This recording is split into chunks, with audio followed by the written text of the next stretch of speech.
Let's go. Thank you for watching Scooter Strain. Adventure now begins.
Something I wanted to show you on this video that Brook was also known for, other than the railroad company. At the end of this road, directly straight through those trees, there used to be, out that, past some trees in the open field right there, there used to be a town. Well, not really a town. It was a factory. Brook was really known for. It was a terracotta pottery factory. They made bricks. They made pottery. They made anything that has to do with building structures. I will show you one of their main structures that they were really famous for, and it should be today on the Historical Society. However, the building is still used today, and that would be the Brook United Methodist Church. My mother is a member of it, and I would say probably half of the Brook community is a member of it. But the only way, unless you are a member of the community or lived in this community, a lot of people doesn't know unless you go to the museum. But out here in this open field was a big, giant brick company called the Brook Terracotta Company. I could be wrong. The company name could be just a little bit different, but when my father was a child, back to the 1950s. The factory was long gone by then, but there were still remnants of the clay mines, kind of like a coal mine, but they were clay tunnels that him and other children used to play in. And today they're probably filled in, but just a cool piece of little history there of Brook, Indiana.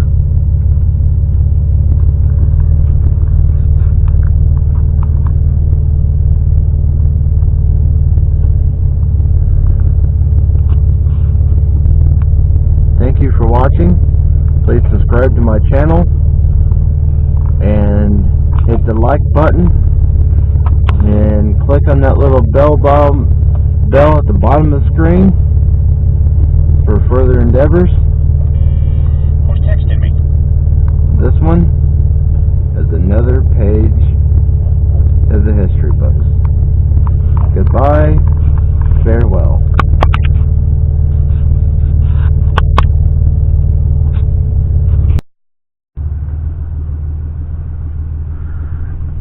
This that you're looking at is not just a pond.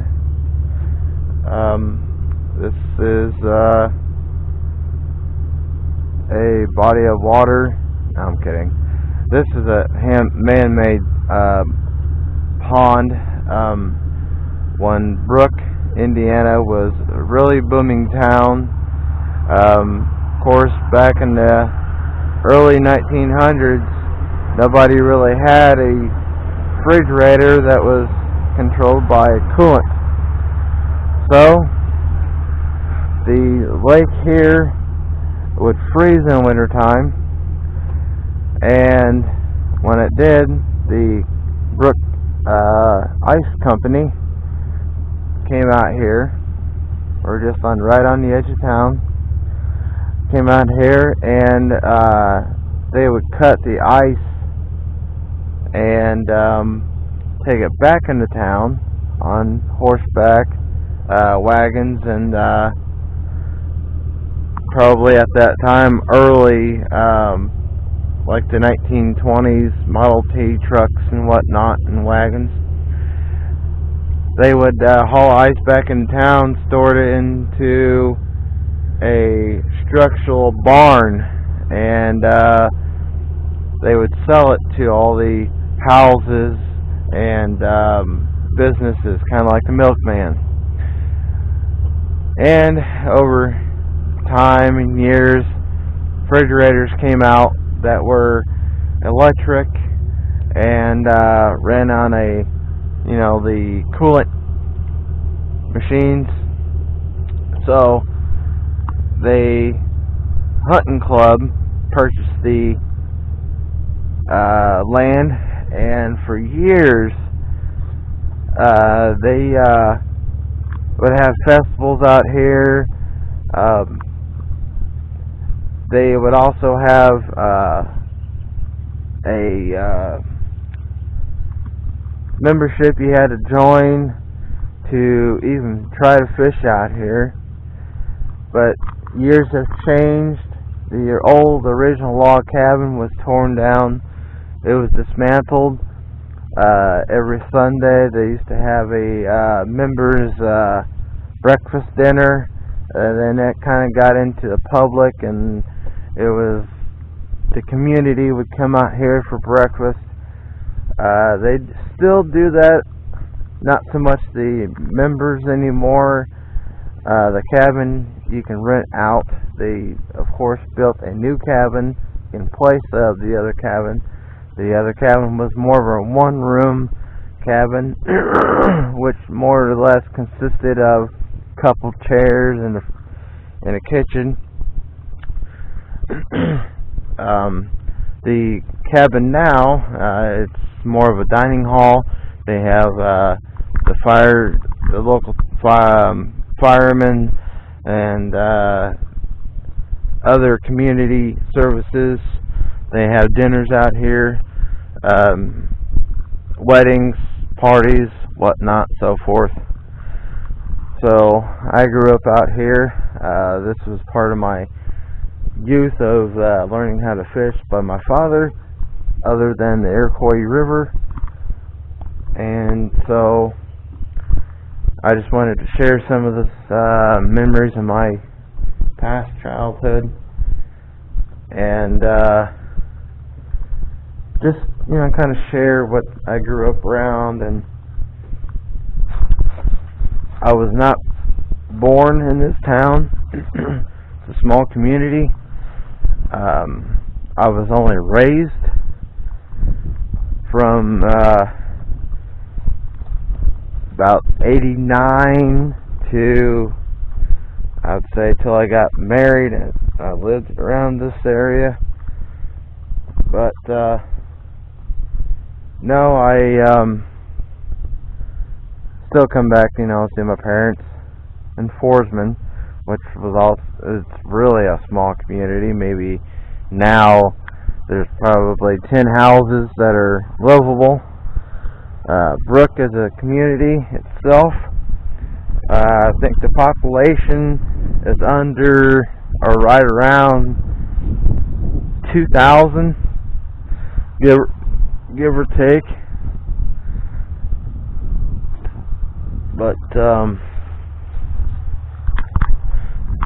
yeah, I can show you. There's a fireplace. It's kind of probably hard to see, and they got tables set up. Yep, I used to come out here, think, and fish, and try to gather my thoughts as much as I could as a child. So there you have it. With Brook,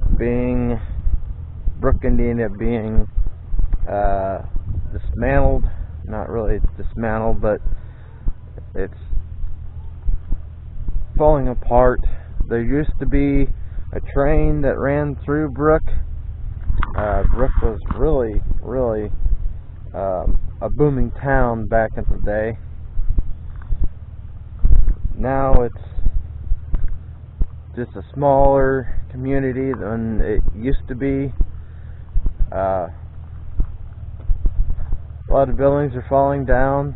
I'm going to do a drive-through of Brook, and a lot of memories in Brook. I remember a lot of the stores being open. Now they're just abandoned buildings, and well, the grocery store on Main Street used to be a grocery store. I remember going in there when I was a child with my parents and hitting the candy rack.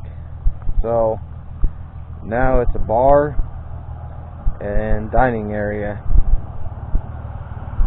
They tried to preserve the signs and advertisements from around Brook and assembled them into the dining area.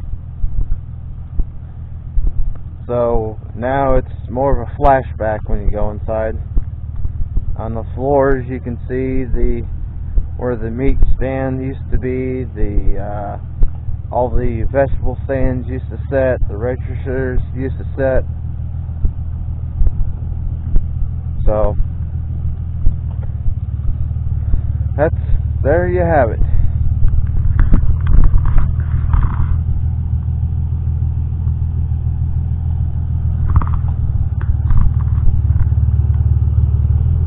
Bye-bye.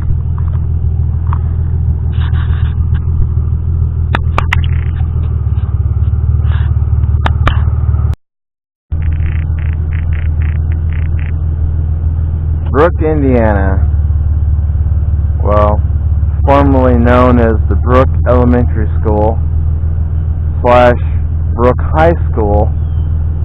It was only a high school up till about the 70s.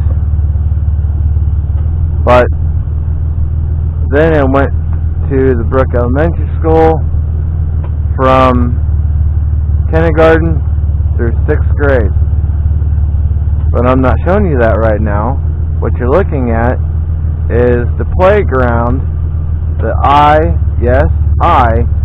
Scooter Strain, has played on for 5 years. Only went to the school. Let me pan around here. Well, that's only the gymnasium.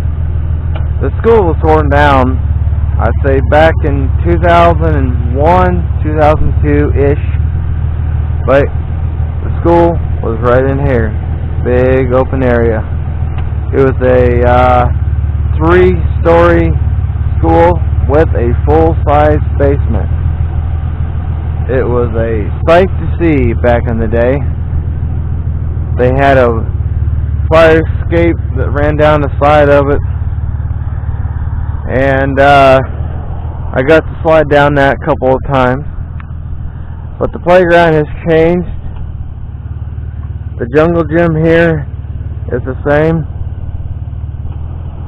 The slide, the old metal slide,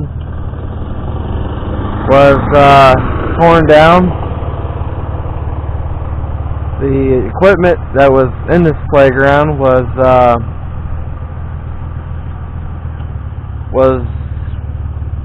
dismantled, worn out. They had the old metal slide that would slide down. It was still hot. You can almost fry an egg on it. But the gym is still the gym today. They do have some basketball tournaments that they used to play on here. They do have big parties, celebrations, get-togethers, weddings, so forth here in this building still. Little funny thing that I wanted to talk about is this wall, this side of the wall. Yeah, it brings back a lot of memories, I should say. This little flower patch was never here. It was just a grass. But I do wanted to bring up that this wall used to be very important to the kids playing on the playground. At recess, the whole school went on recess, except from the kindergarten. As you can see over there where that lion's head is in that little area, that was for the kindergarten, which was on the other side of this building, around this corner here. But as a child, as you got in trouble on recess, you were put in timeout on this wall. Kind of like having your nose stuck in the corner when you got in trouble. And I'm going to do a recap of what it was like standing up against the wall like this. Many times I had gotten in trouble standing against the wall. And they would have a teacher, and a lot of my teachers are still living to this day.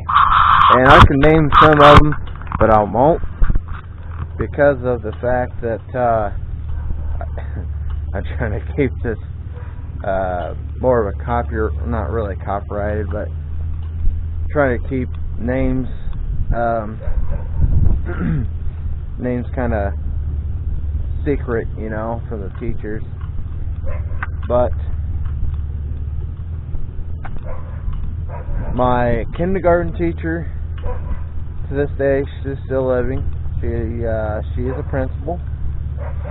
My first grade teacher, rest in peace. She had passed on. My second grade teacher, she's still alive. I talked to her as well on Facebook. My third grade teacher is still alive today. My fourth grade teacher is still alive today.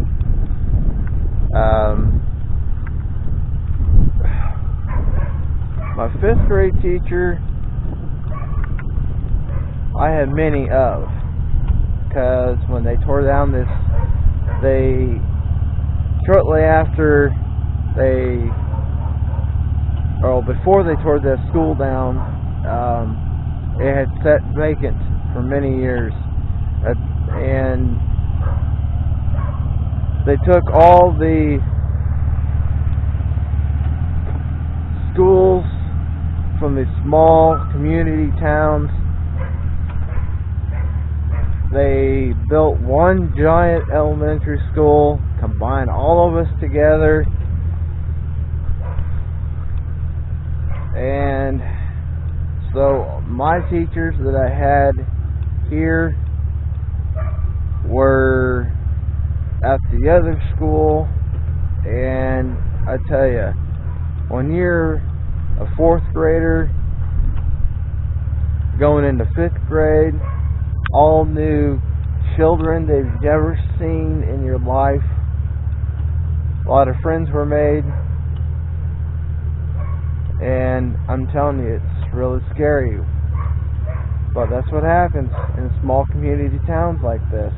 All the schools combine, and it's scary. But every year on the 4th of July, they have a big celebration here, and out there across the baseball diamond, they have fireworks. This road out here is lined with